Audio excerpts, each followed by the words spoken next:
You're listening to the Cantina Cast, your home for thought-provoking Star Wars talk. Join Albert and Jonesy in breaking down the latest news, trailers, movies, and of course, your favorite characters from a galaxy far, far away.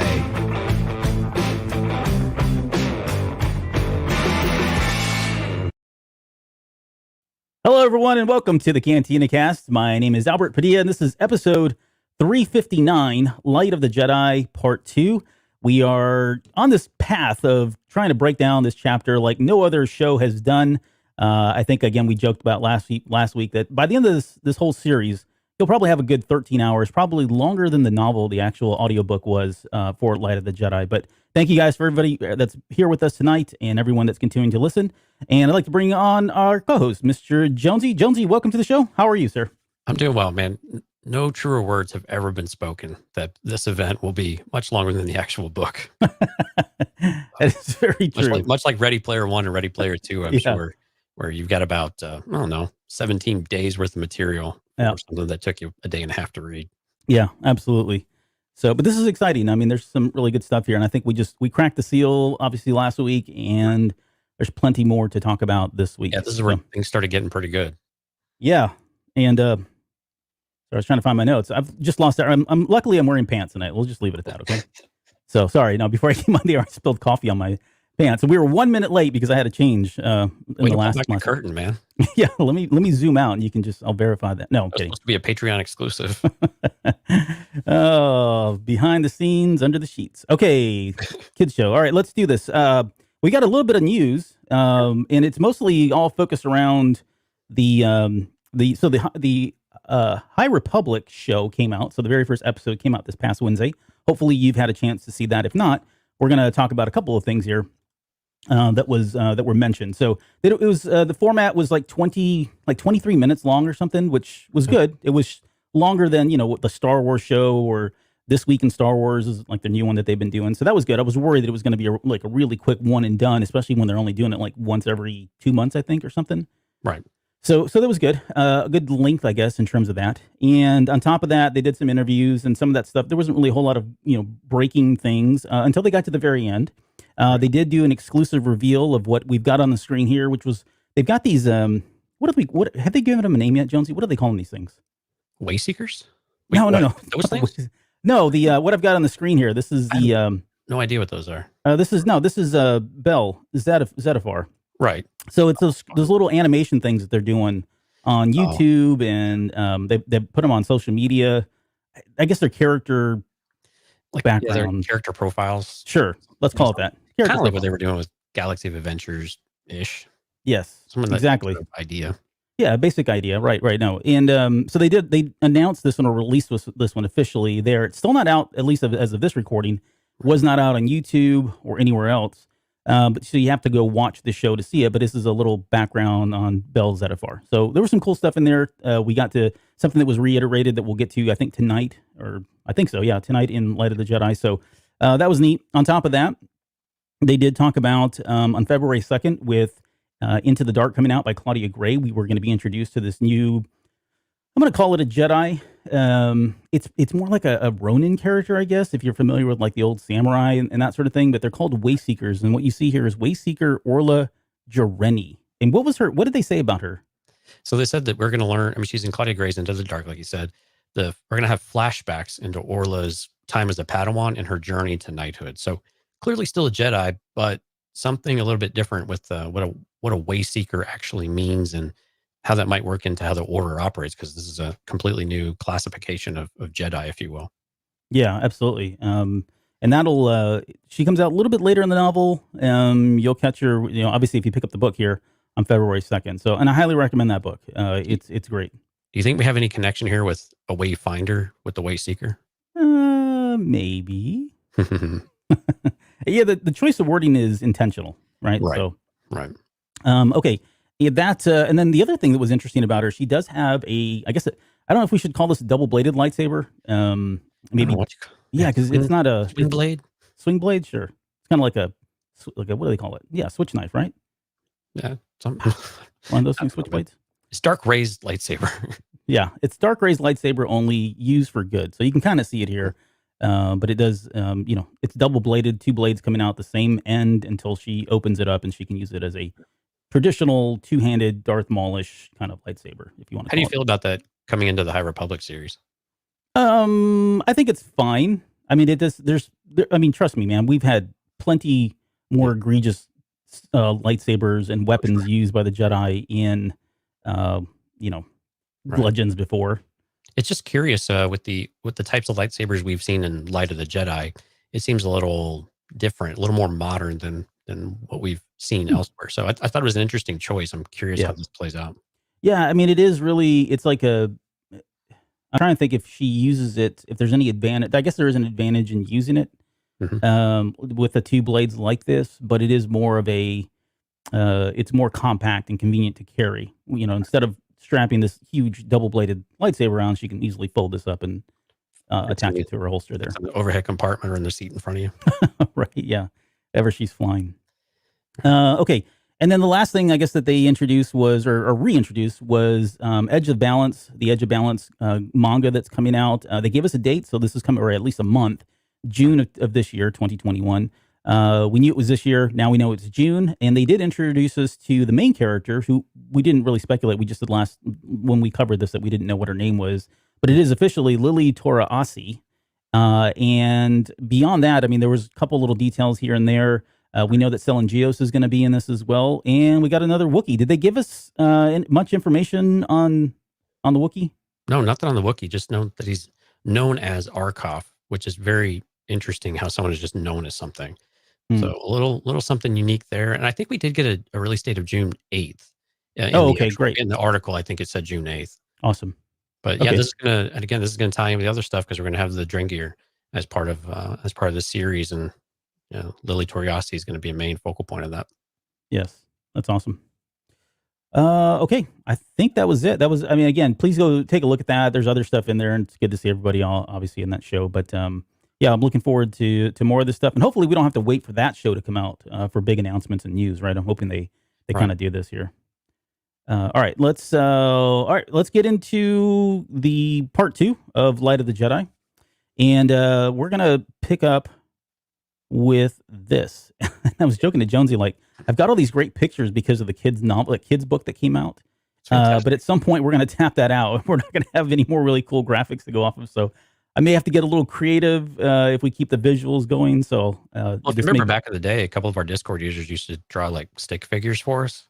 And we could just have them go back to stick figures, and we'll just publish their art on here. And, if you want to buy it, I don't understand your taste in art, but yeah.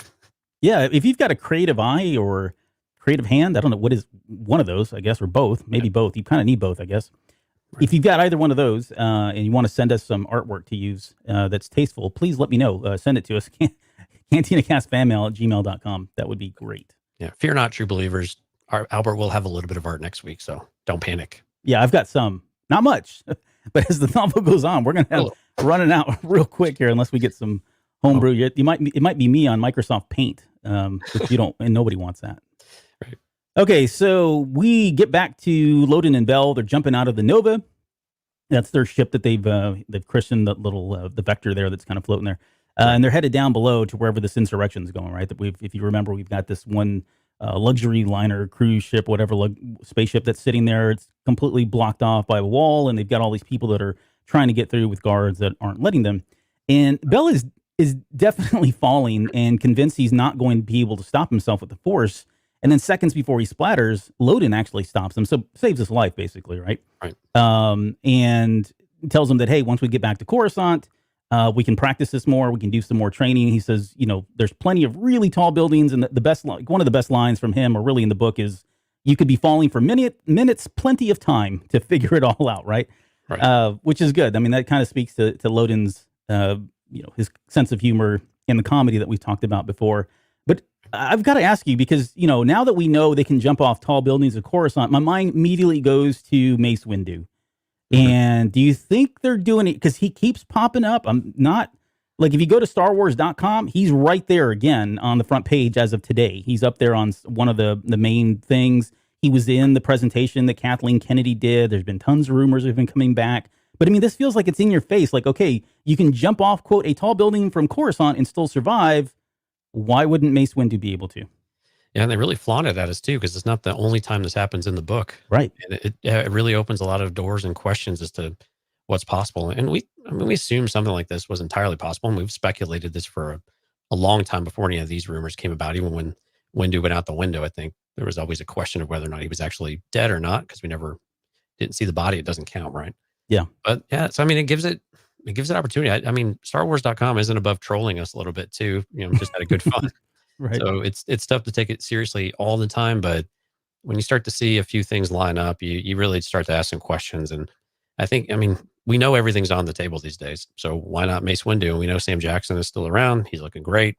But that would be very far in the future. I don't know how that would fit, because we've really not got much, you know, showing up that he might fit into. At least that's off the top of our head.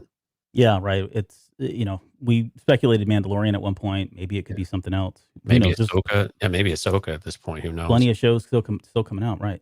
Right. Okay. Well, I don't want to harp on that too much, and Right. I could go either way really with Mace coming back. But I guess the point is, this is a skill that the Jedi seem to use quite a bit in the High Republic. Although I will say this too, like you get to start as the book goes on, you really start to understand where their strengths at. And Loden's is clearly in telekinesis and being able to control objects, whether they're going up or going down, and that sort of thing. Right. Which I think is how he's going to get out. Not to spoil anything at the very end of the book. All right, but more on that when we, chapter whatever when we get to that. So they get down there, they land, and they learn that these people are surrounding this compound because, again, like just as we suspected, there's a ship back there, and this wealthy owner named Ranarakis, which I think is a play on Dune Arrakis, but that was just kind of in my head when they said that. And Loden tries to persuade the guards, and so we get the what did they call that? The mind touch, right? The Mind being touch, able, yeah, which I thought was an interesting. It's a more pleasant sounding thing, right? It's more graceful or passive than mind control, right? You're not controlling the person; you're just touching their mind. And I don't either. Yeah, we never got an official name at least in the movies that I remember, but I think it was called mind control for the longest time. So this is a different take on that.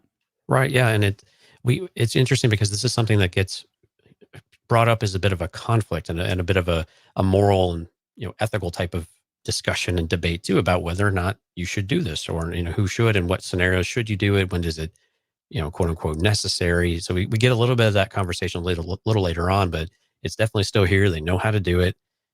Clearly they're trying to do it for the right reasons, and it's still very effective. And like you said, Loden has this ability. He's very effective at anything with telekinesis in particular, and also seems to really be in touch with everything that's around him, as we'll see here in a minute. Yeah, that's exactly true. They're and I want to ask you a question. So like those guards originally, they weren't going to back off the wall, or they weren't going to give in and open the gate. And Right. It seems like they did. Was that just were they just, because we end up learning that they don't. I mean, they kind of don't, and then they end up opening fire on them. But at the same time, it feels like they gave in. Was that the mind touch, or was that just the intimidation of the fact that they were Jedi and they knew what they were capable of doing? That's a good question. I mean, I think because we definitely see the awe of that, but I think they were also they were nervous, I think, when they were up on the wall, but at the same time, they kind of felt like they were in a position of power. They had the high ground, right? Yeah, But they did. But even still, it kind of seems like the mind touch was effective, because they're not strong enough. I mean, we're not going to give them enough credit at the very least that they're strong enough to resist something like this and then try to fool the Jedi. The Jedi seem very aware and cognizant of when people are lying to them, and when they're able to discern any kind of discomfort that they may have and conflict within them. So, and we've seen this throughout this book, actually. We'll see a lot of that. So I think that they probably just kind of snapped out of it at some point, or they came around. And I don't know. There seems to be different levels of how you can apply some of these techniques as well to how effective it is, and maybe duration and things like that. So we're stretching things a bit to try to figure it out. But yeah. I'm going to go on the record of saying, well, okay, he was successful, but with all the chaos and everything else, they kind of snapped too, and we're like, oh no, we need to go back and do this. It was different from trying to get on the ship than it is from letting people in. So it's not the same suggestion either. Right. Yeah, and I've got a visual up here. This is from the little kids' book there. And so just as they're about to open the gates, I guess, they are suddenly attacked, or they hear speeders coming up from behind them. And they start mowing, these speeders are like mowing down these citizens. And I don't know if I've got it in here or not. I want to say, no, I don't have, I'll come back to that here in a little bit. But they're mowing these citizens down, and they get the suspicion that these guys are really just going to try to ram this gate and try to commandeer that ship as well. Because remember, everybody is trying to get off the planet, and they've already sent out this massive distress signal. Everyone needs to evacuate the system completely. And we know that a lot of these people that you see here, a lot of people that were mentioned in the book, just didn't have means of getting off, and they know this ship's there, and they know it's capable of accommodating more than just the people that own it, that own this ship. And so, same thing with these marauders, who they think, that's what they think these guys are that are in the speeders. Right. They're trying to do the same thing. They're just trying to get out of Dodge at this point. Right. Yeah, they draw their weapons, and that brings the chapter to the end. So, any final words on that one? No, it's really cool. We're about to see the Jedi in action for the first time on the ground.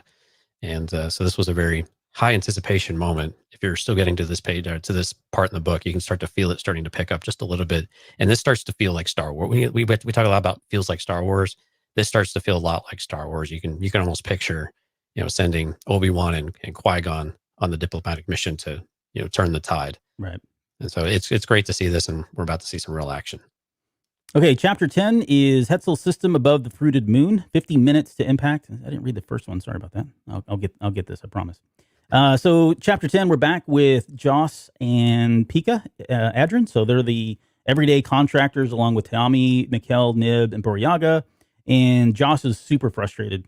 He's mad. He's frustrated because this is supposed to be just a seek and destroy mission, and it's now turned into a rescue mission because Boryaga was able to sense that there are living beings on this one compartment here that's headed towards the system there, the planet. Right. And so, we get this question of what can the Jedi do? And he, it's really ambiguous in terms of, he's got all these, he being Joss talks about, he thinks they can do some pretty miraculous things. He's not really sure, right? This is probably just the same thing as moving objects and telekinesis. And so, he wants to go down that path. But to some degree, he's like us, right? Because we've got that same coming into the High Republic. We don't know exactly just the height of what the Jedi can do. Can they do more than what we've seen? And there are examples of that in this novel alone that we've never seen a Jedi do before, at least in canon. But he's like us, right? I mean, he's like the reader in some terms. We're just thinking about, wow, these guys, I know they're out there. We know that they're capable of doing really amazing things. But just what is it? Which I thought was really good. It resonated with me. But yeah, magic and wizardry, right? So can't you just wave your hand and things will move around and happen, right? But the issue is that these things are relatively big, and they're moving extremely fast. mm-hmm. And so they've got to make quick decisions. It's difficult to concentrate that much on it. So they need to, and as we said last week, Avar Chris is saying this is going to take a team effort. We've got to come up with something. But the odds are stacked against them, and it doesn't seem like there's anything likely that they can do. But then Joss has a pretty proud plan. He ends up being very proud of throughout the book of what they could do. And so he's going to actually, I don't know, you want to take us into that, or you just going to go right in? No, that's fine. You can keep going. I mean, right. Yeah, so he comes up on their ship. They've got some mag clamps that they feel like they can shoot out. If they can hit the target, they can clamp it, and they can slow it down enough. And then the Jedi can have enough opportunity to then use the Force, and they can slow it down further so that they can then tow it in. So the idea is the mag clamps aren't really going to slow it down too much. And they're going to use this very special silk that can string out very, very far and tight. And it's stronger. I don't know if they said it was the strongest type of material, but one of the strongest types of material, for like a tension wire than anything they have in the galaxy. Right. So it's neat that they're going to use practical reasons, but they're also going to combine this with the Force. So it's a really creative idea in order to solve this problem. And of course, people are kind of dumbfounded that it's extremely simple, but it still seems impossible. Yeah, and that's exactly right. Like, this is, and even the Jedi, like Taami says, like, this is the best idea you have. And like they break away into their own little group, breakout group. It was the only idea. That's right. They have their own little breakout group, and they come back and they're like, okay, yeah, I guess we'll do this. And then Pika even has that line where she says the space wizards don't seem very excited about this because but again, to your point, they really don't have a better plan than this. And he's relying on the one of the few Force abilities that he knows that they can do, which is the ability to slow things or to control things in the air, right? Telekinesis, right, or whatever that may be. And I remember reading that part in it goes back to like The Last Jedi, where Rey is talking about the Force, and that's you just move things around. And Luke hits back with that the Force is a power, not a power you have. It's not about lifting rocks. It's the energy between all things, attention, a balance that binds the universe together. And that's really kind of where their mindset is, right? If you think about it, where they're coming from is, yeah, we can probably do this, but who knows what the odds are going to be. And so they race off to find out. Literally, he says, let's just go find out. Like they ask him. And I think it's great too, because the Jedi, for all their power, all their glory, this isn't their plan. And they really can't come up with it, right? So this is just an everyday person who has come up with something that's better than nothing, and they're going to trust in him. So this, again, it speaks to that whole level of camaraderie and just how well everybody is trying to work together in this era and being able to rely on one another and roll with something like this. So right, because we have to meet the quota. We have to say it. We are all the Republic. We are all the Republic. And again, they all agree that doing nothing is not an option. And I think this is another unique aspect of this era, like you were saying. When we get to the prequel era and the Clone Wars and those types, it's like we can't be everywhere. We can't be involved in every dispute. We're limited. They have a lot of reasons why they can't be doing things. And here it's not a question. We can't sit idly by when there are lives at stake. Now, granted, they're very different scenarios, and I understand that, but I think it also just speaks to where we're at and what the mindset is now, and also of inclusion of all the normal people. And again, every idea is valid, and someone's going to have one that might work. So we got to take our shot. Yeah.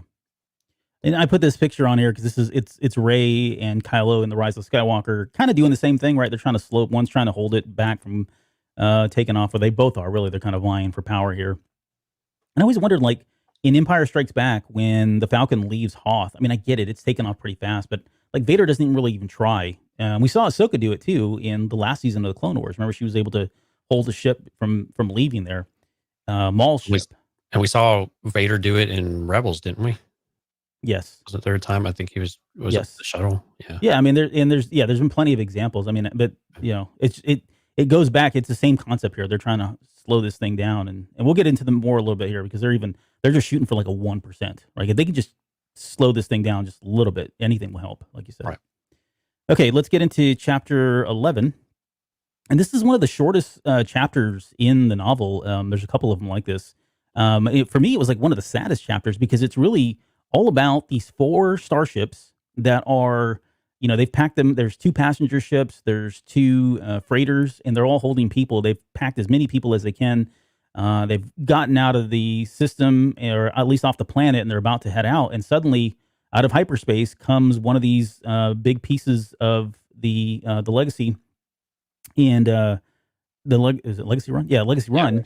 And it hits all 4 of these ships and kills like all 3,500 people on this thing, which completely caught me by surprise. And again, there's plenty of death that happens in the first 15, 16, 17, 18 chapters of this book because of what's going on, the nature of the disaster. And on all sides too, yeah. Yeah, no, it's a good point. On all sides, right. The Nihil have their own deaths, but that's, to their own reasons there. They have red shirts.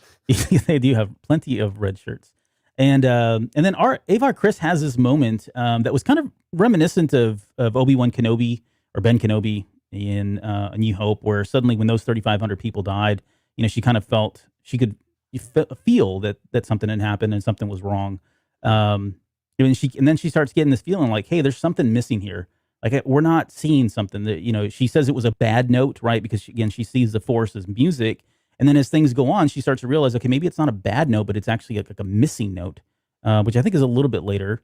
But she really just lets herself go and completely trusts in the Force at this point. She has her Jesus take the wheel moment there.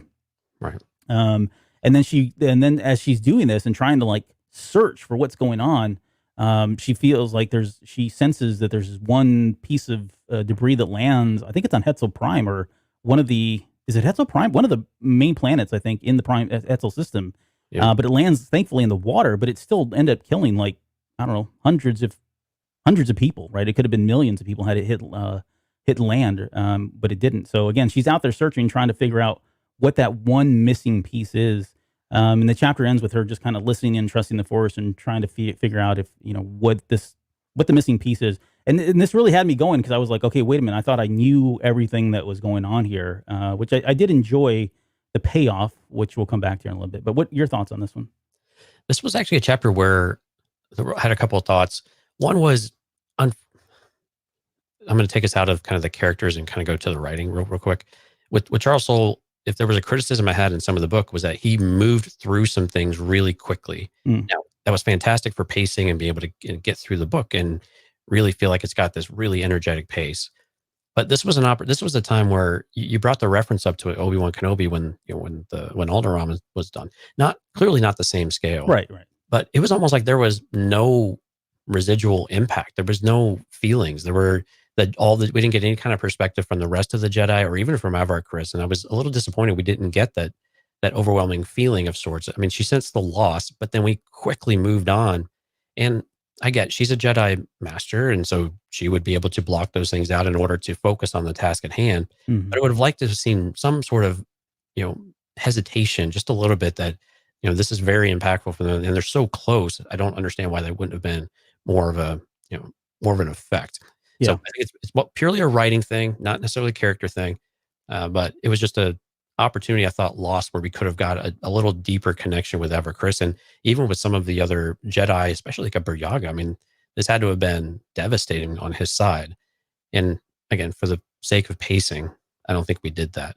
But I really like the idea of the missing note, or the bad note. This is a really great, simile and analogy or symbolism rather of saying that, there's this void out there, and if I just reach out far enough, maybe I can find it. She's just really feeling in the dark as to what that might be. And again, listening to the song and just seeing where that, it's going to take you somewhere. It's just, just out of reach. Yeah. Did you, so going back to like the analogies and the music and all of that, like maybe and I don't know if this is what you're hitting on, but it would have been cool if we would have gotten some kind of music equivalation of feeling lost while you're writing, singing music, playing music. You know what I'm saying? Like what does that feel like for us? It's like, oh, someone's died and we kind of feel this emotionally, but through the Force, it's got to hit that same analogy, that same, way that they see the Force. There has to be something that changes. I don't know, notes are missing or something, the sheet music is gone, or I don't know what the analogy would be, but to your point, that would be kind of cool just to kind of get some more insight into it rather than just, oh, they died and I could feel it and now I'm moving on. But and again, when we're in speculation mode here, or things, I wish I would have seen this or that. But again, when she had there was now a silence. I thought that was really great. I liked the choice of words there. There was a silence, but I would have liked to have had where if we had the silence that she can find the anomaly that much easier. And that was the gift that they gave to the rest of the system. Right. And something like that. And I'm maybe being a bit more romantic in this than I need to be, but it's that idea though, I think just would have brought us really close to Kriss, and really not that she needs any more accolades or any more, street cred, but I think it would have really spoken to the emotional connection that the Jedi have to people in general. Either where if we start to look at it, really the connection with the Jedi and some of the people, and we see this is actually still rather disconnected, and not necessarily in a negative way. They're very supportive, but we still just have there's a barrier between them in a lot of ways. And maybe this is just a early example of some of that. You old softy. I know. All right. That's a quote from Star Wars. Okay. Well done. Didn't expect that to happen. Let's get to chapter 12. Chapter 12 is the old smoothie. Yeah. Solar Array 22X, Republic Long Beam Aurora, 35 minutes to impact. So we're back with Captain Bright, Ensign Inamin, and Ensign Peoples on the Aurora 9. So they've just committed to looking for survivors on this fictitious space station that we saw here, that I've got here on the screen. We saw it take out a couple of the arms in the last, in the previous chapter, but they realized the main stem or the needle itself was still intact, and so they figured, okay, there's probably survivors. Let's go look for them. And so this is where this picks up. They extinguish the fire, get everything secure, and they dock with what's left of the spire here, get out, and decide that they're going to split up. Right, each person, all three of them are going to take a third of this what's left of the space station, and they're going to go look for crew members. And they'd said that there was 7 people. There should be 7 people aboard the spaceship, and if they could just bring back one of them, then hey, that mission accomplished kind of thing. And so then they get this droid that we've never seen before, and I'm going to apologize because I made this. This was a pill droid. So on the right hand side, but the way it was described, I was actually wondering what that was when you shared this with me. I'm like, is that Hal? I don't know. It is Hal, sort of. So The making of this was just too much, and I'm going to share it right now. So I found a black pill out there on just like a graphic of a black pill, and then I had to elongate it a little bit more, and then I had to take out some of the coloring because it was, it looked like a pill, and I didn't want it to look like an actual pill capsule. Then it said it had a light, a single like eye or whatever, and so naturally, me being the nerd that I am, I was like, okay, that's got to be Hal from 2001. So I slapped him on there, and then it said it had a grill, which I imagine is a speaker. So I literally went to Home Depot and looked up like vent cover grills for like exterior grills that go on the back or outside of your vents that are for dryers and stuff like that. And so I slapped one of those on there, and there's the magic. Now been ruined. So wow. You went on location for research. I so did. If you're an artist and you want to get your work recognized on the Cantina Cast, please, we're begging you. Otherwise, this is what you're going to get. This is the future, folks. This is the future. Okay, so this is a pill droid, but in all seriousness, it does describe it like that, and it's got all these panels and things that you can't see because it's just completely looks like one solid unit. And I kind of picture all the arms coming out like the medical droids from Empire Strikes Back, right? That had a lot of arms, or something like the interrogation droid that was used on Leia. Yep. Some of that effect, right? So they have this one droid, and if they need help, they can call the pill droid, and it's got all basically anything they need. It's even got like medical. It can even render first aid if it needs to. So kind of a cool little thing. Makes you wonder why they're not in, Star Wars later on. But hey, you know what? That's a whole nother story some other time. Let's see. And so Bright is the first one. He finds this young woman named Cherie, and she's on the ground. She's barely conscious. She has another victim, I guess, in her lap as well. She says that she's not sure if that person's even alive. So they end up calling the pill droid out there. And at that point is Inman is the engineer, and he's like really the only qualified engineer. He heads down to the engineering level and realizes that this reactor core is like unstable. And this whole thing honestly should have already blown by now, but it's going to blow like any second. And they're still trying to find people, right? And so Bright tells him to kind of do what he can, try to keep that thing stable as they continue to look for people. And, they have this moment again where they declare we are all the Republic, which I thought was cool because, now it was this time, this was Inman that said it, right? Right. He actually says it. And this was, it's poignant because Bright is the one that says it in the last chapter, whenever they were together. And, we got the sense that they were very nervous about this. They were both ensigns, so they really didn't have a lot of experience. They were both scared crapless that they were about to have to do this, right? To head out there and dock with this thing. And it just shows you like, maybe the leadership of somebody like Bright, or the fact that they buy into the whole Republic idea, because now they're saying we are all the Republic, right? It's now stuck. It actually means something to them, which I thought was a good moment, right? It shows that these characters, even these minor characters, are developing in some way, and they're buying into the system, if you will. Right. I mean, it's this rallying cry and this inspirational thing to say. And like I said, they all believe in it. And on some level, they believe in it. And then you have to put your beliefs to the test of whether or not you're willing to potentially sacrifice yourself if you really believe in this cause and really believe in what those words mean and everything that they can represent across the galaxy. And yeah, despite their hesitation with it, when they're there, they're in the moment and they're not worrying about their own safety and stuff. They're going to do what they can. They're going to find everyone, or they're going to die trying. And I think it's a real poignant moment. I think it's, like you said, I like the growth aspect of it in a very short, amount of time we have with these characters. And I think it really sets the tone for how the galaxy really operates right now. Yeah. Which is good. It's comforting to know that the good guys win sometimes. Right. Chapter 13, we're back on Hetzel Prime, 30 minutes to impact. And this is where Bell and Loden charge these Marauder speeders that are coming at them with lightsabers.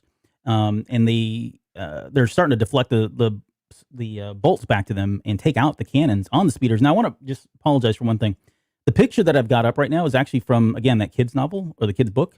And if you look, they're flying around on, not land speeders, which I thought they were on. And I guess maybe it doesn't really clearly say whether they're speeder bikes versus land speeders. But how did you interpret that? That's a good question. I think I had more of a, like the sleds that we saw in Rise of Skywalker, I think, actually.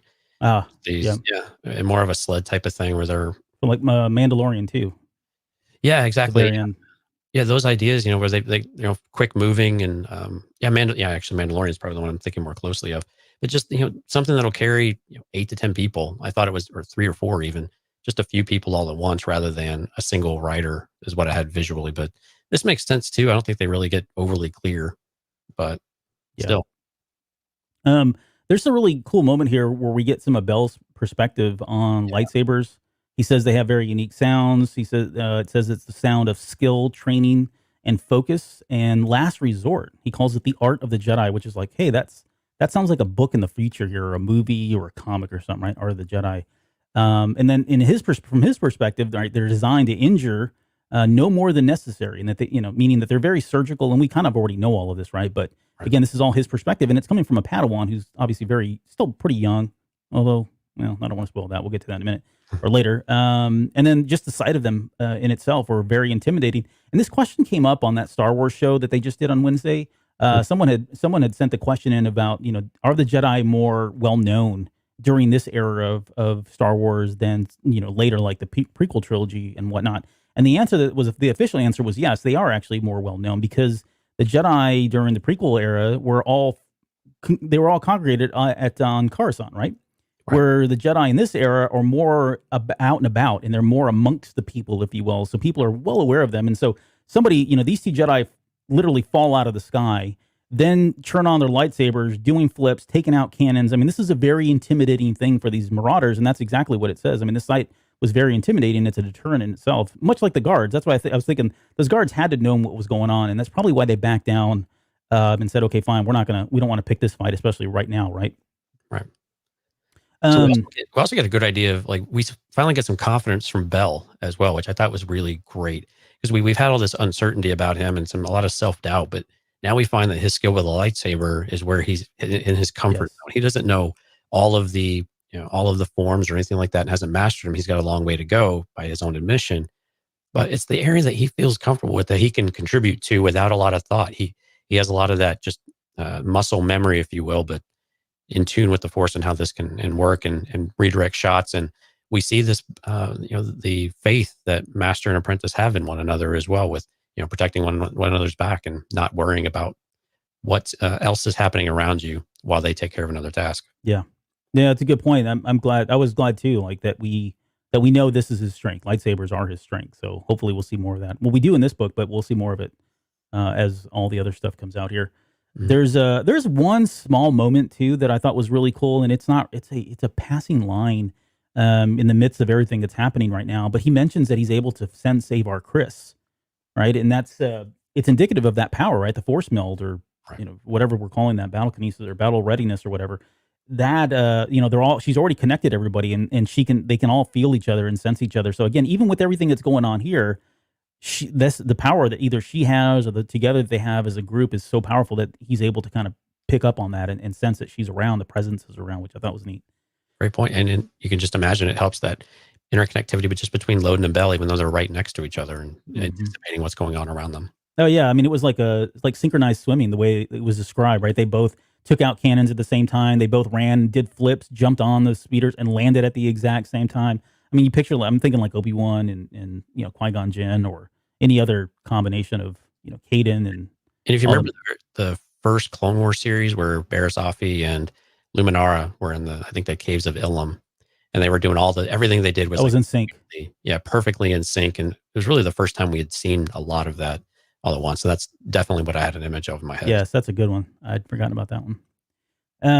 So at that point, Loden, his strength is telekinesis. He ends up using telekinesis to fire up a grenade that was chucked at them. It blows up harmlessly above them.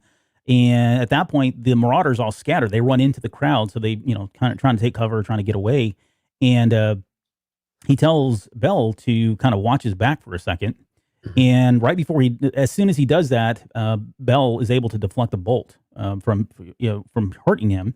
And he then puts his palm out, fingers up, and starts focusing on the Force, right? Exactly, kind of like a 5 thing, and sends all 8 of them, picks out all 8 of them in the crowd, sends them directly up into the air, and then sends them right back down, crashing down, unconscious, not killed. And they did make a point to say that he didn't kill them by this, but he definitely knocked them out. And this becomes it's like really cool. I don't think we've ever seen this. I want to say, I think Anakin did it in the Thrawn trilogy books. I might be getting my wires crossed, but I think it was in the more recent Thrawn trilogy books. He does something similar to this, but I couldn't recall another time in canon where this had happened. And if Not you to guys, this effect.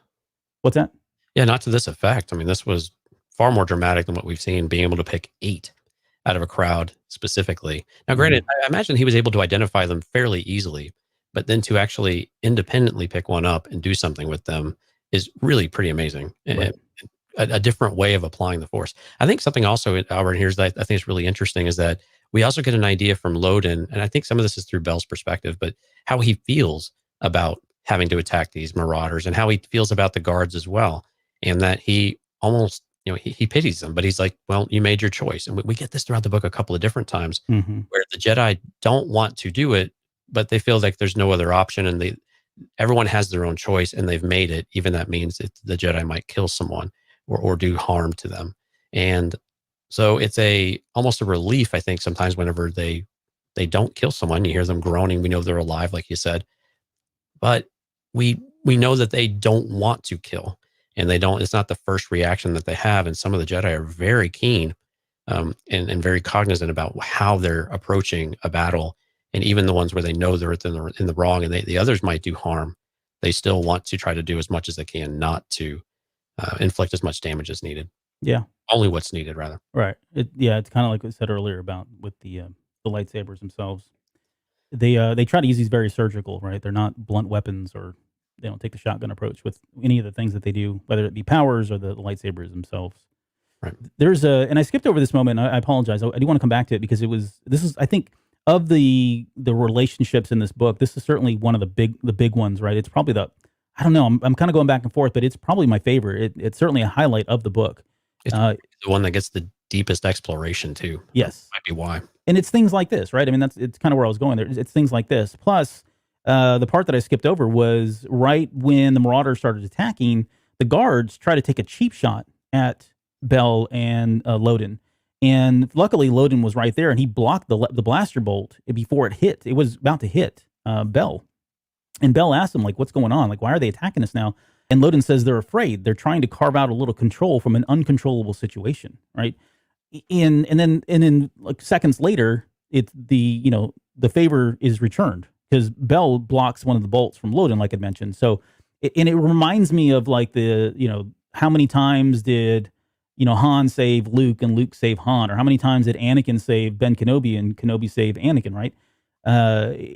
Just that relationship and that dynamic, we're seeing it play out here as well. So I think that's, again, why these things resonate with us really well, because we're so familiar with the original material that when we hear that and see it mirrored and reciprocated in these stories, it's kind of hard not to like these characters a little bit more. But these were, again, big standouts for me. Well, and it's a great theme where we see fear from the other side as well. And the Jedi are almost empathetic to that. They understand that they're afraid and that they're trying to do things just to save their own skin because they're terrified. Everyone is terrified because they can't explain what's going on. There's not enough to get off the ground. Everybody wants off the ground and to get to safety.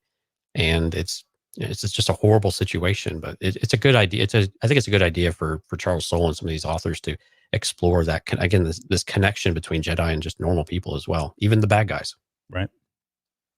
There's so once the Marauders are taken out, the crowd cheers, everybody goes crazy, or they're all excited that the Jedi have just done this. Right. And Loden then takes his lightsaber, ignites it, points it directly at the blast doors or the doors, and they blast open.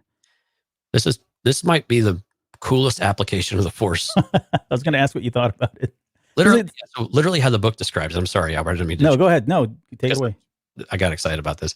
Literally, he points it at the door and ignites it. And as it ignites, like, just imagine an extension of the blade just all of a sudden blows the lock in and completely blows the doors open.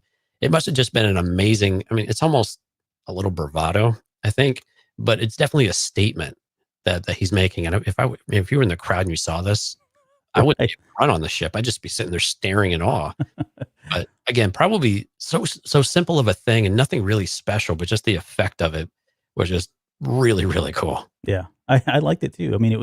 We're getting different stuff, and we're seeing that some of these lost skills, if you will, or things that I'm sure Luke Skywalker picked up on after the fall of that Palpatine. Maybe Rey knows these things now, or she learns eventually. But I think this is great. I think it all leads to a more expansive Force in Jedi. That if they ever pick this up, past the Rise of Skywalker, I hope they come back to a lot of this stuff and we get to learn more about it. And it's really speaking to the power of Loden Greatstorm right now as well, which will become more relevant later on towards the end of the book. Mm-hmm. And so, but we really get to see just how powerful he is and how much influence he has, and just, the Jedi Masters are a master for a reason, and we see it on display consistently and constantly. Yeah. It's really interesting to see that and have that so prevalent. Yeah, so they everybody starts rushing in, and then suddenly they're very concerned because Avar Kriss is now reaching. They can sense something's horribly wrong now, like really drastically wrong. So that's kind of where it ends. Let's get to 14. So this is chapter 14's on the third horizon. This is 25 minutes to impact, and Avar Kriss is still trying to figure out where that missing thing is. And then she knows that Jedi like Jorah Mali have shown up as well as Skier. And they're kind of like first and second in command of the beacon. Later on, they're supposed to take. I don't want to ruin anything, but they're supposed to take over that and kind of be first and second in command here. And Chancellor Soule, she hails the Third Horizon for an update. And Admiral, Kronora is like, "Oh, it's great. We've got everything's done. We've got them all locked down. The Jedi are helping. Things are starting to quiet down a little bit." Right. And Avar suddenly gets a sense that she locks onto this fragment that that they dismissed because there was no threat. No, it wasn't deemed a threat because one, it had no life forms aboard, right? So it had already been identified, but there was no life form, so no worries there. It was heading directly to one of the suns, so what's to worry about? And they were pretty spread thin already, so it went unnoticed. But she suddenly locked onto it, and she realizes, I think it was Kevin Tarr is actually the one. He running his scans, or this is the guy, the droid guy, right, or the real scientific guy. He ends up just running some scans and determines that this container actually has a ton of liquid Tibanna gas on it, which is highly explosive, highly volatile. And the threat is if this thing continues on its trajectory, it's going to run into one of these suns, explode, cause this kind of chain reaction that would cause that sun to suddenly expand twice its size, which would basically consume everything all around it, including the planets like Hetzel Prime and everything else. So it'd be millions, if not I guess it'd be billions of people that would die if this thing was to hit. So the threat is real enough. The only thing I would say is, like, I was thinking about this and I'm like, I wonder why, like, those that want to be terrorists wouldn't do this regularly or something, like if that's all it takes. But maybe Tibanna gas is really hard to find. I don't think that's the case, but it seems like this is a really cool way to threaten a galaxy or a solar system if you wanted to. Yeah, I'm trying to think. I got the impression it may not have been rare, but it's still a very precious commodity, a very high priced, valuable commodity. Very important. So I imagine blowing it up probably doesn't serve any purpose. It was a little bit strange, though, that presumably such a small container could have such a significant impact. And so I guess I didn't realize just how volatile and how powerful Tibanna gas would be, because our exposure to it has been very, very limited. Right. And quite honestly, nothing near this catastrophic. Yeah. And to be fair, it wasn't, Avar Kriss didn't realize, she didn't understand. It's like the Force told her, this is it. This is the missing piece. But she didn't understand. She didn't comprehend what was going to happen, even with the Tibanna gas. And that's not a slight on her. It was actually just, again, another plain old person. It was one of the lieutenants that, or no, I think it was Admiral Kronora, was like, holy crap. And he doesn't explain why in the book. In this chapter, he doesn't explain why, but he knows immediately, like, this is not good. And that's kind of where it ends. This chapter ends right there. And it makes sense why she wouldn't detect it. I mean, we could say that she's a Jedi. She should detect everything, the forces between all the things, but you're in the dead of space. You have an inanimate object. You feel the threat, but you still have to figure out what the threat is. What you say you're only limited to what you know and what you can feel. Yeah. And that's where the others, again, everybody's getting involved and they do their part so they can put the pieces together, because, like we just had in there, there's just one thing after another. It's just, there doesn't seem to be letting up. As soon as they get a win, now all of a sudden we've got another problem to solve. And this is a pretty major problem. Yep. Yeah, and Steph brings that up. Things are just one after another, and that's exactly right. Like, again, this book is rolling, and they're just throwing things at you really quickly. And it can be a little challenging to keep up with, what's going on and the names. But once you do, it's pretty rewarding, I think. especially since this is, I don't think we've had a Star Wars book like this, like I said, when we first kicked it off. Okay, let's talk about Chapter 15. This is the Hetzel system above the fruited moon, 20 minutes to impact. And we pick up with Arden and the Jedi coming up with the plan that they're going to try to, get as close as they can to the runaway container that has the life forms aboard it. And they've caught up finally. So they've caught up with Taami, Mikkel, Nib, and Boryaga. And the plan again is to try to lasso this compartment in. And the Jedi really have two feats here. They've got to hold the compartment together while those suction cups, and you can see them in the picture here. I think they said there was 4 of them. They only show 2. Doesn't really matter. Yeah. I think they're mag clamps. Mag clamps. Thank you. Yeah, I called them suction cups. Wow, look at me. Yeah, where there are 4. Yeah, I only see 2 in this drawing. Yeah, I'll contact the artist. Yeah. They're, but they're, so they comment that they've got at least just even 1%. If they can just, let me back up. So they've got 2 pieces here. They've got to keep the whole integrity together using the Force, right? They have to ensure that once these clamps latch on, that they're not going to rip this thing into pieces. So that's one. Once that's done, then they need to use the Force to try to slow this down. And even if they can just get a 1% chance in the velocity, that's going to do something and it's a good point, because there are no thrusters on this, right? And it is space.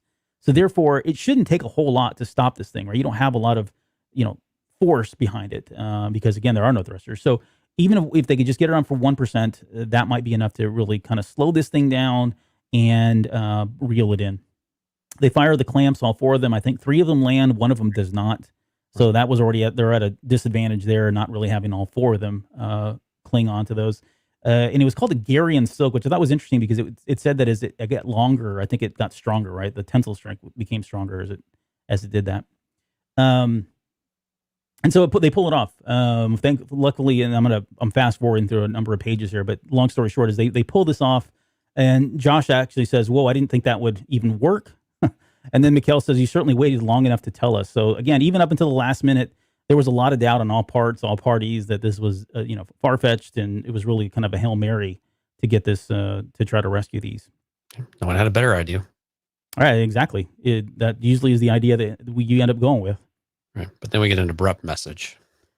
Yeah, there's an abrupt message from, again, Avar Kriss that's ringing out to the galaxy. And she said, basically, through the Force, she tells them, "Jedi, you are needed now." And they sense that something is very, very wrong at that point. So, any other thoughts on this one? No, again, it was cool. Oh, man, I had a slide. And get there. Did you miss a page? I did. No, well, I missed. I meant to show this. Yeah, this is coming up. Yeah. So this was them getting the call from her that they need to come back. Okay, let's talk about Chapter 16. And this is, again, aboard the Solar Ray 22X, 10 minutes to impact. So Bright and the Pill Droid, they've now found all 7 people aboard the ship, the space station.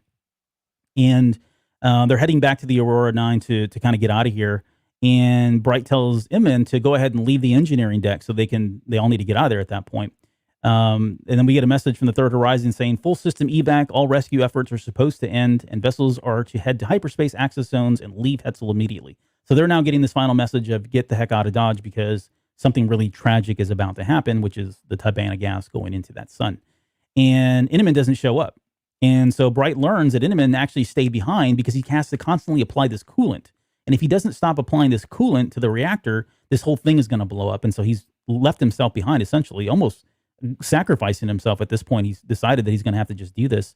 So Bright has this idea like, okay, well, I tell you what, I'll go down there to the reactor core. I'll take the Pill Droid with me, and we'll just make the Pill Droid do this thing. And then you and I can get out of here and, we'll sacrifice the droid, which I think was great. And so they finally get down there.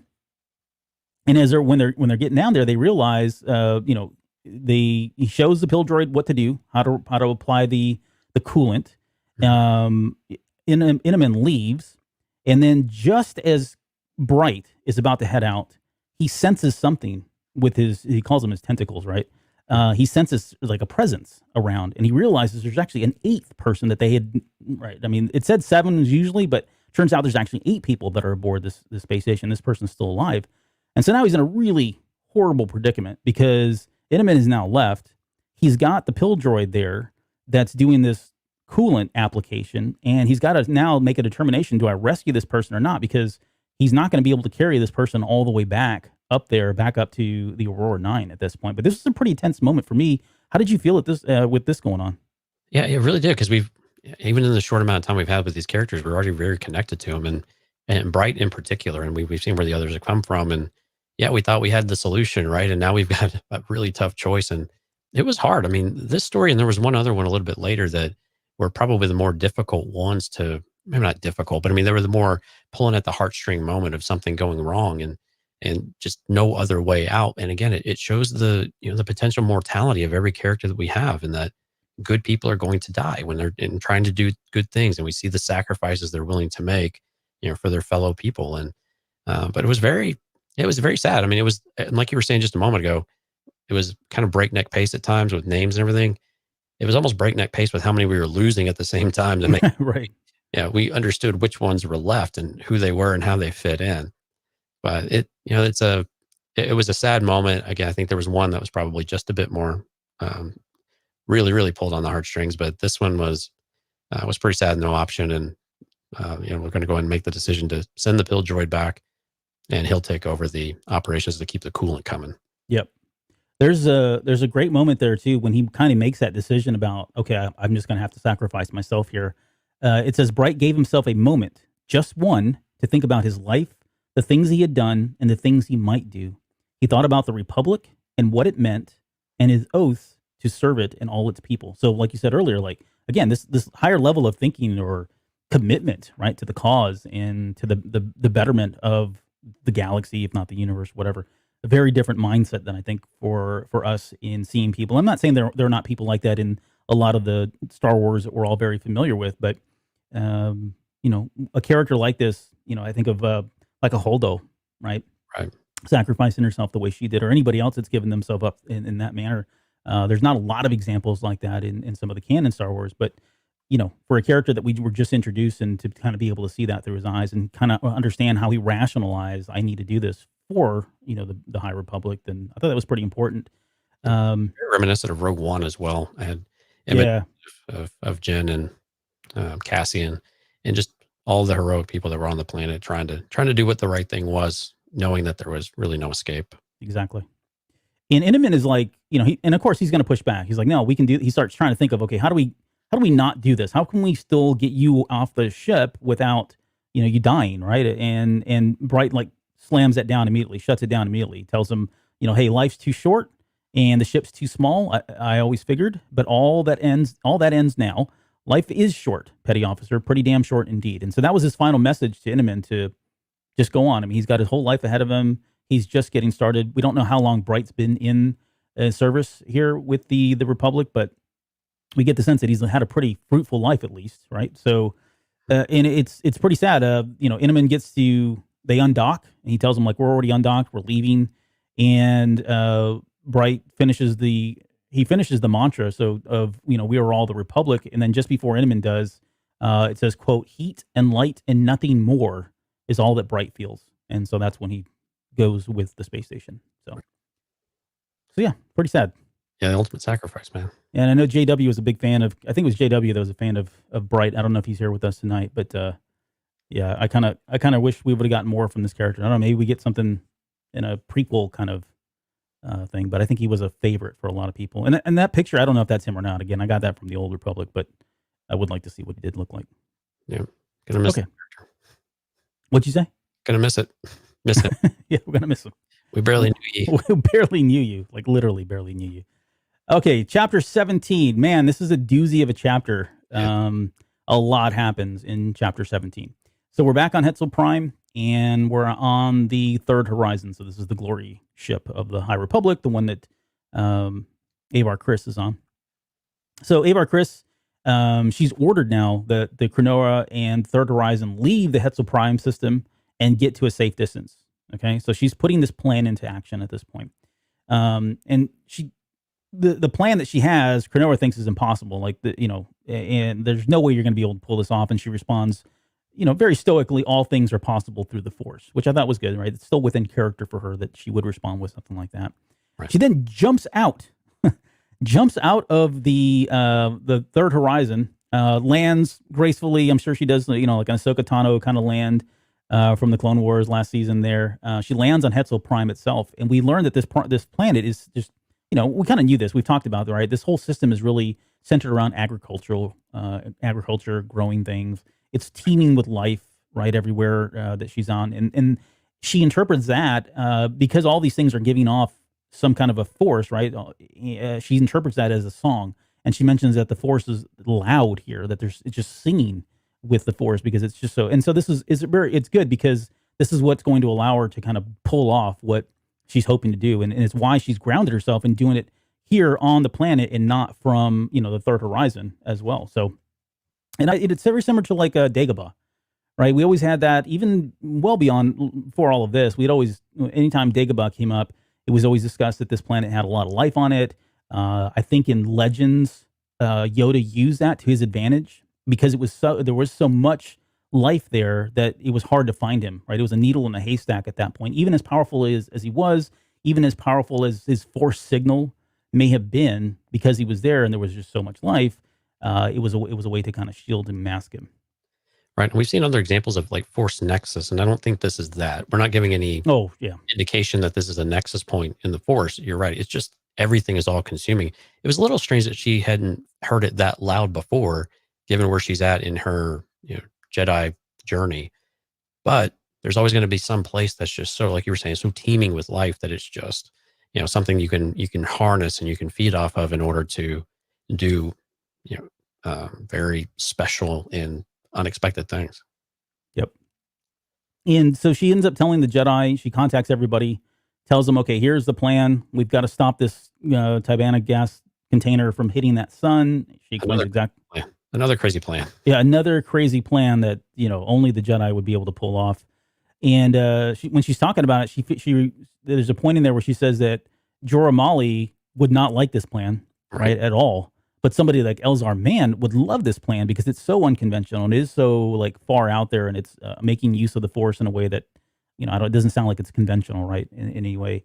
And she also mentions, this is funny.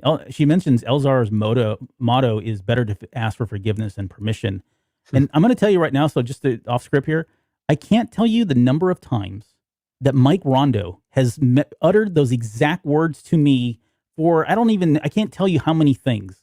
And it's usually all personal stuff with his wife, but that's neither here nor there. So, not to call him out, but he constantly says this: it's better to ask for forgiveness than permission. So, well, in all fairness, that's how we got the website built. So that's how this whole show runs. Honestly, the whole network runs on that motto as well. Oh, okay. Where are we? Sorry. Yeah. Okay. She tells the Jedi, okay, look, and come on, really. She says, hey, if anybody wants to leave, we're not going to judge you. Feel free to leave now. And of course, nobody does. Everybody wants in on this, is right. I mean, it's the right thing to do. And I didn't really, I think she's just going through the paces, but. Right. Yeah. I mean, the reasoning behind that is that they know this is it's a long shot, and the casualty, like, they will all be consumed. They will all die. Right. So it was one of those just moments where, again, no one's of their right mind going to leave that's a Jedi. But the stakes are very high, and the stakes are crucial. And there's a lot of masters out there right now, and a lot of really strong Force users. They have what, hundreds of Jedi or 100 Jedi in this area, something like that. So it's not a small contingency right now, and that kind of loss and the kind of people that are there, this is a really big deal. Yes, it is. In so much that we're going to see another aspect of the Force that we've never seen before here in just a second, but she gives him like this one message, and this message is important because it ends up, as you're reading the chapter and as things are playing along, and we're going to fast forward through some of that because it's hard to convey, right, what's happening, how you feel as you're reading this because of the way it's written. But she takes, or I should say, Soule takes this next part and breaks it up and scatters it throughout the rest of the chapter at certain moments and everything that really play really well. I really enjoyed the way he did this. But the message that she gives out to the Jedi is, there is a thing moving very fast. It is very large and very heavy. It needs to change direction. We will all find it together, and we will all apply the Force to it together in just the same spot, in just the same way, at just the same time, and we will move it so it does not hit the sun. Like, it's so basic and I get why it's so basic, right? Because she doesn't want to convey this really long kind of thing. But it's all the meaty parts they need to know, right? And so every Jedi, at least right now in this area, like in this star system, gets this message. And then she does something that's like crazy amazing. Like she ends up calling her lightsaber up. The hilt comes up to like right about eye level with her. It then ignites, right? It's floating right in front of her face. And then it starts to spin. And it's spinning slowly, and then it goes faster, faster, faster. It's making the sound, right? The lightsaber sound is swooping around. Eventually, it goes so fast that it becomes a hum. And she keeps spinning this thing. And this is where that whole musicality comes in for Charles Soule. She keeps spinning this thing until the tone that we hear from the lightsaber is I guess I'm going to call it harmony. I don't know if there's a better word for it, right? But it somehow is at the same tone or the same harmony, or is now in harmony with the song that she hears from the Force, which I think was really cool. But then the visual, though, alone. So that's the description of what, Avar Kriss is going through. But the visual is her sitting there meditating with this lightsaber that all you see is a blue or green blade, right, whirling around in front of her at God knows what kind of speed, and this sound coming out of it, emanating from it. So what did you think about this? It was really neat stuff. It was neat from a visual aspect. I was really curious how, like, what that actually did.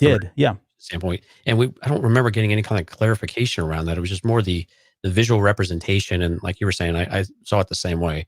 This harmony, or this in synchronized frequency that was harmonious or complementary with it, that then she could extend further out. So I'll fill in the gaps. I think some of this was, once she achieved this, her powers were somehow amplified, or they were maybe had a clearer path out to everyone, to where she could apply this and have a purer sense of the Force, or a pure message, or whatever that might be.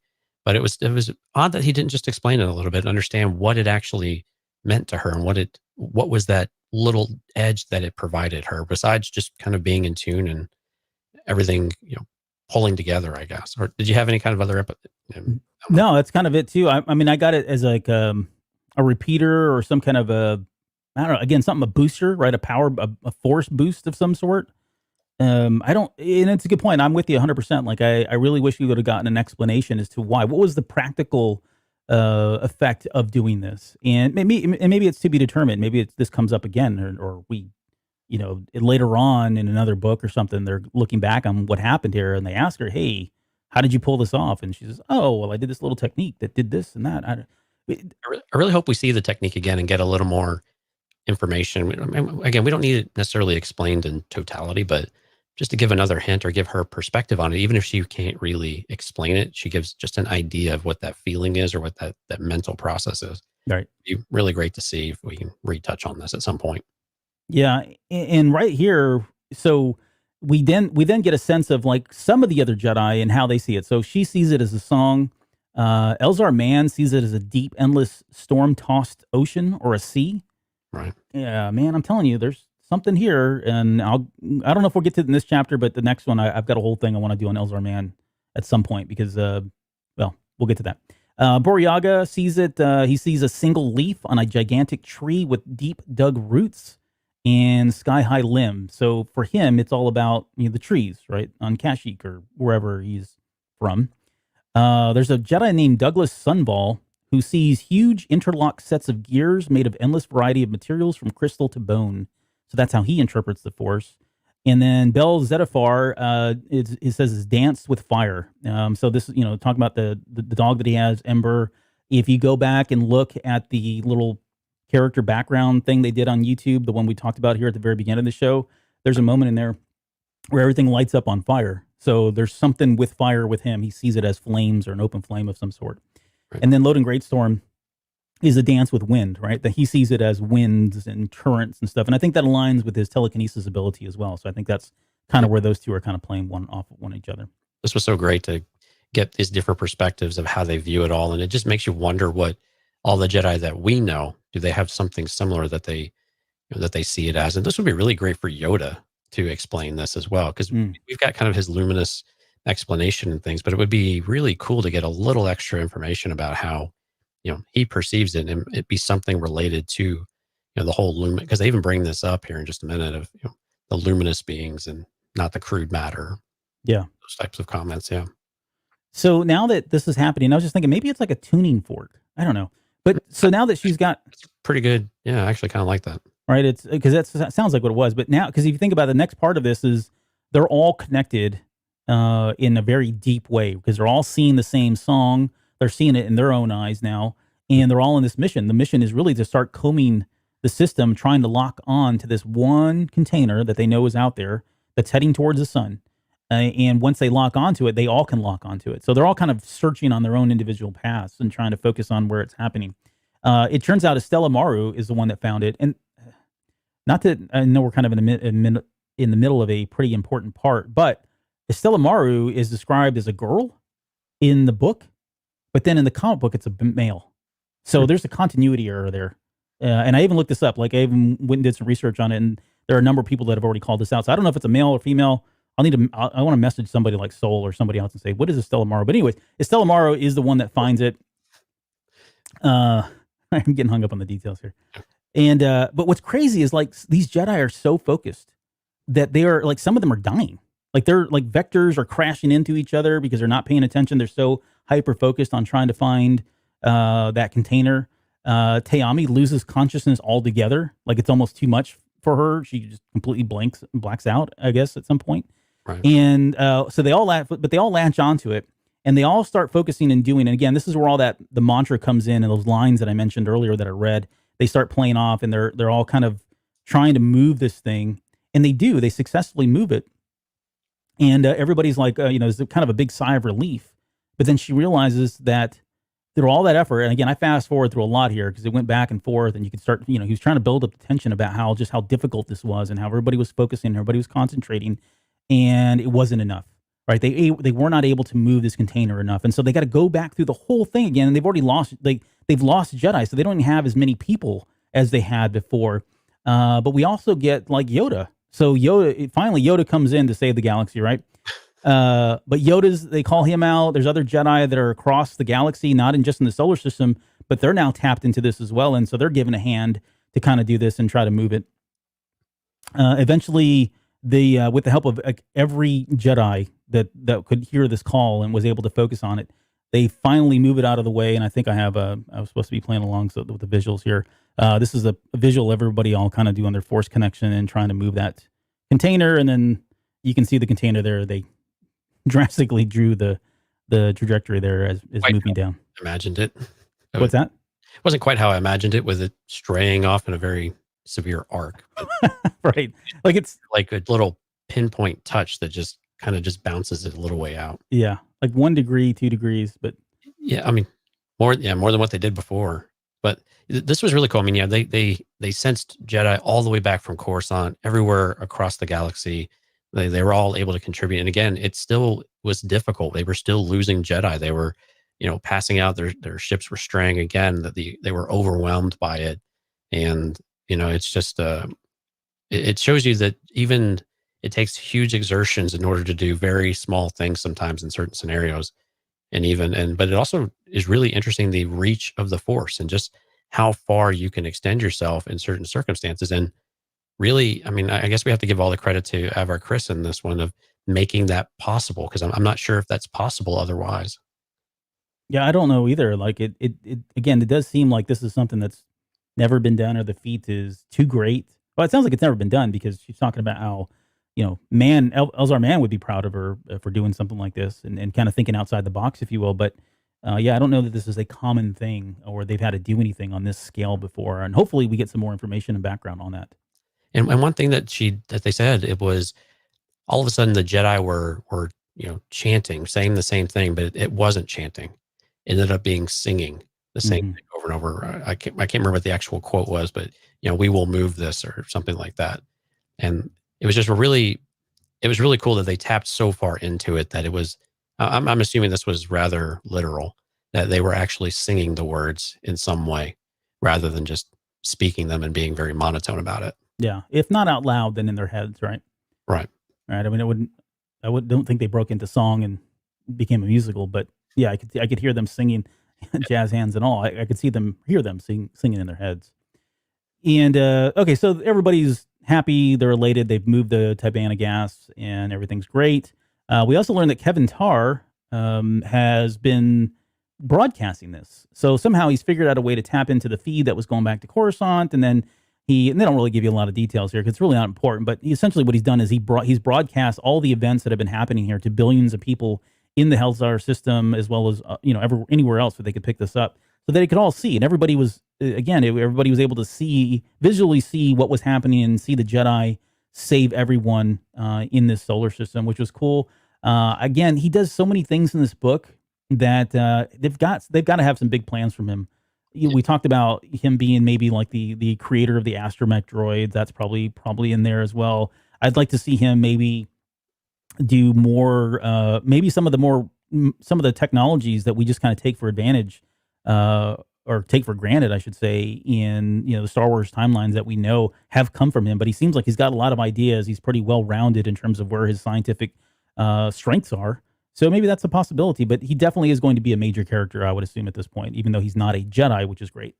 Yeah, I'm assuming he's going to pop up in a lot of different forms that we're not expecting yet. Yeah. Okay, so everything's great, but it's not great because Chapter 18, again, another really short chapter, but we learned that there's a system called the Abdalis system, or I don't know how they pronounce it in the audiobook, but Abdalis system. Abdalis. And there's a really large piece of the Legacy run. Now, this is a completely different system, right? It's not the Hetzlar system. This is a totally different system. And this piece of the Legacy run emerges from hyperspace and slams into a planet, and it kills 20 million people. So even for all the effort that they went through, there's still, and they thought they kind of had it all, I guess. They didn't realize that this actually extends. These pieces of the Legacy run are now extending beyond just this system, right. And they deem this as the first emergence, which becomes a really big central part of the rest of the novel, because Chancellor Soule starts getting concerns, and I don't want to steal too much, but she starts getting concerns because, like, okay, so we don't know how many now. We thought we did, but now there's more of these things out there. They could be anywhere in the galaxy, and so are the hyperspace lanes safe? Right? Should anybody be traveling at this point? And how do we find these things? How do we stop these things in all of the other solar systems before they start impacting planets and killing even more people? Right? She's thinking bigger picture here. Right. So yeah, it's kind of a great. They had to put a feather in the cap because of what they were able to accomplish. But there's now a larger problem that's looming that they had not considered. Right. That wraps up part 1. Part 2. Oh, part 2. Well, it wraps up the first part of the book, actually, because now we're doing an interlude. So our first kind of major arc, if you will, has more or less completed.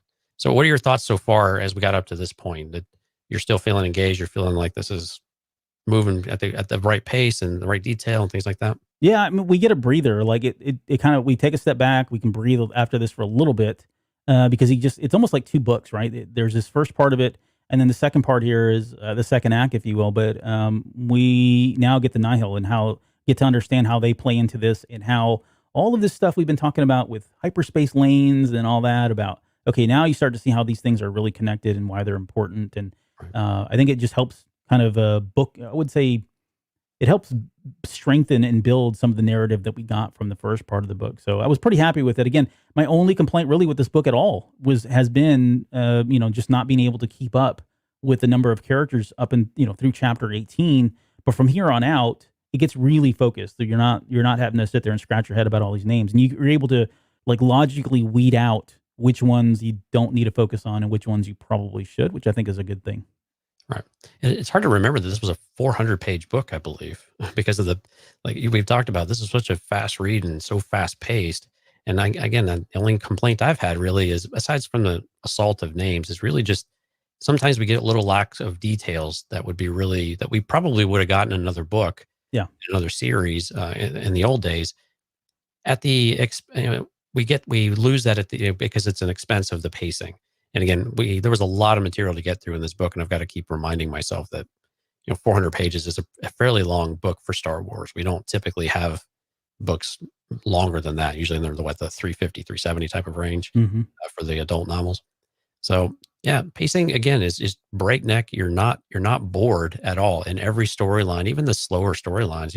You feel like there's some connection to it once we got acclimated to it at that very beginning. And I was really satisfied that we finally got some, Jedi actual activity on the ground in person. We are exploring more of the personality basis of them. We're getting ideas. We're seeing different applications of the Force.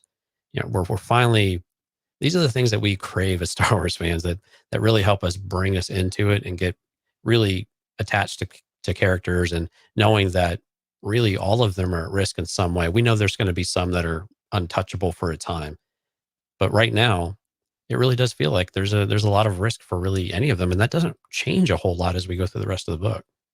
Yeah, that's exactly it. There's still plenty of people that we're going to say goodbye to still, right? That coming up, and new characters that are introduced. So, but yeah, that's kind of how it ends, and that's going to bring us to the end of at least this show. We'll come back next week and we're going to do the interlude, and then probably chapters 19 through 25. I had 26 on there. There's quite a bit of material. So although we did this within an hour and a half, so I think we can probably get through that as well. And I don't think we're going to spend as long on some of these chapters going forward either, because we've gotten past a lot of the neck break speed stuff and, exposition and talking about characters that are establishing. There's not as many coming up in that second part of the book. So, Right. But somewhere around there in terms of if you guys are, again, wanting to follow along with that. We got some feedback in an email. Yes. So yeah, Dan wrote us a note, said, "Hey guys, really enjoyed this review of the book and the deep dive into the story. Keep it up." So that was a response to our call out for how you guys are enjoying this format. If you like kind of the chapter by chapter thing, usually we do kind of a arc by arc type of approach. So really interested in what you guys think and how it's, kind of how you're feeling about it. If it's what you like, something we should continue doing, or if you've got other ideas of how we could do this in the future, we'd love to hear them as well. Right. But thanks for reaching out to us. Yeah, absolutely. And if you'd like to just take over the show, that's fine too. Let me know. Yeah. More than happy to. No, I'm kidding. No, I'm just kidding. That's a total joke. Okay. Well, we're going to get out of here. Wow, I can't even believe this is an hour and 20 minutes and we're leaving. Like, what's wrong here? We got anything else to talk about? You got any final words before we got here? I'm super proud of you, man. This went really quick. Mike is going to see this tomorrow. He's going to be, oh my goodness. Right. Was Albert missing? Yeah, no. Sick. Yeah. All right. Okay. Well, thanks everybody for joining us tonight on the live feed, the live recording, and look for the show coming out here in just a couple of days. And we'll be back next Sunday for part 3.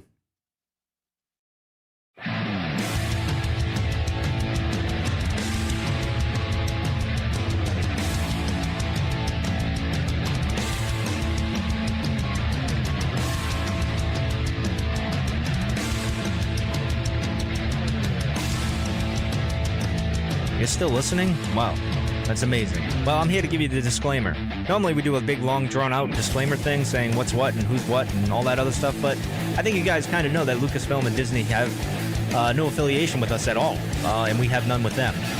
We talk about Star Wars, which is their property and all that other good, fun stuff, but I think you can tell which is our stuff and which is their stuff. If you can't, well, then send a lawyer to send an email to me and I'll be glad to chat with them. Other than that, you know what's what, so that's your disclaimer.